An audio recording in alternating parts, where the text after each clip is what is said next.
Bonjour, je m'appelle Soline, je suis professeure pour l'école ELF. Je donne en ce moment cours à 7 filles au pair de niveau B2, ainsi qu'à une dizaine d'étudiants de niveau A2+, en cours du soir. Donc depuis lundi 16 mars, les autres professeurs et moi-même avons commencé à donner cours en ligne grâce à l'application Zoom. Donc ça a forcément modifié nos méthodes d'enseignement et notre pratique, mais on essaye de s'adapter au mieux et le plus rapidement possible pour continuer de proposer un enseignement du français qui puisse être de la meilleure qualité possible. Donc avec cette application, on peut communiquer avec plusieurs étudiants sans problème. Pour cela, il faut que vous puissiez avoir une connexion internet stable, un micro et si possible une caméra, c'est quand même mieux. Dans l'application et pendant le cours, on peut se parler, on peut s'écrire sur une petite fenêtre de discussion, on peut partager aussi un tableau blanc aux étudiants afin d'expliquer des règles, de noter des exemples, donc tout à fait comme dans une classe normale.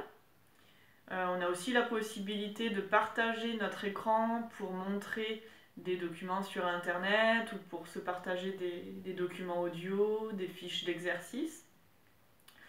À la fin de la semaine, moi j'ai même pu diviser un de mes groupes en différentes petites salles de réunion afin de continuer de proposer des activités qui nécessitent d'être réalisées par 2 ou 3 par exemple. Donc c'est vraiment pas mal parce que ça facilite la communication entre les étudiants qui peuvent se parler, se voir seulement à 2 ou 3 selon ce que le professeur a décidé. Et ils sont coupés des autres groupes, donc ils peuvent réaliser l'activité. Et moi, en tant que professeur, je peux rendre visite à chaque salle de réunion, à chaque petit groupe pour vérifier que l'activité se déroule bien, avant de rassembler de nouveau tout le monde dans la classe virtuelle.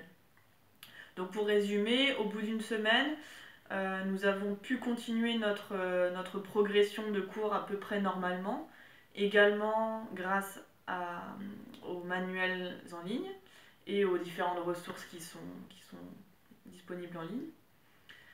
Certains de mes étudiants ont également complété un petit test de fin de session chez eux, que je leur ai envoyé par mail, qu'ils ont complété puis qu'ils m'ont renvoyé par mail. Dans un autre groupe, on a aussi joué à un jeu, à un plateau de jeu, grâce à un site de dés virtuel qui nous permettait de lancer des dés et de jouer ensemble sur un document que nous nous sommes partagés sur l'application Zoom. Et dans un autre groupe, voilà, j'ai des filles au pair qui ont pu réaliser des activités à 2 sur le thème de la francophonie. Donc je dirais que au bout d'une semaine, le résultat des cours en ligne est plutôt prometteur parce qu'on a déjà pu tester plein de possibilités et on va certainement se familiariser davantage avec ce mode d'enseignement. Donc je pense que c'est plutôt rassurant pour la suite.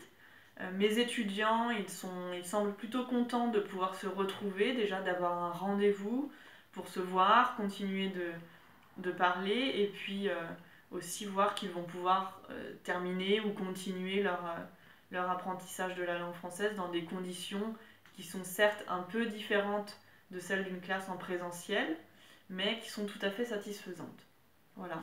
Donc je vous encourage à essayer ce nouveau mode d'enseignement. Je vous dis au revoir et peut-être à bientôt en ligne.